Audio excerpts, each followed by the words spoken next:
یہ نہیں دیکھیں نا وہ ختم نبوت پہ مولانا صاحب کہہ رہے ہیں کہ ہم سے وعدوں میں دھوکہ ہوا، ہمیں بیوقوف بنایا گیا 4 سال.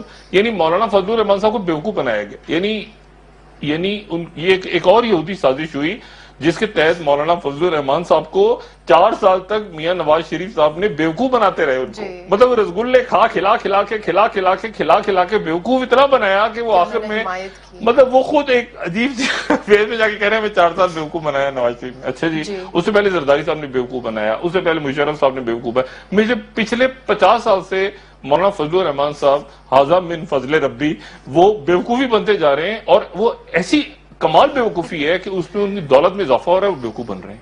اب مطلب ایسے بیوقوف سارے 22 کروڑ لوگ ہو جائیں تو کیا بات ہے. لیکن میرے تو میں ہنسی مذاق چلتا رہتا ہے، وہ میری بات جو ہے نا وہ اس کو برا نہیں مانتے. اچھا اب لیکن مسئلہ یہ ہے کہ اب باقی اسفندیار ولی صاحب وہ فاٹا میں چلے گئے، ہمارے ساتھ دھوکا ہوا ہے فاٹا میں، وہ سائڈ پکڑ لی. اچھا اطہر صاحب بھی کسی بھی وقت وہ ادھر ادھر یہ کیا چلے گئے مولویوں کے ساتھ، یہ ہو گیا فلاں ہو گیا، وہ بھی ادھر نکل گئے پتلی کے لیے. اچھا اب میاں نواز شریف صاحب جو ہیں وہ بیٹھے ہوئے ہیں. اچھا ان کے پاس کیا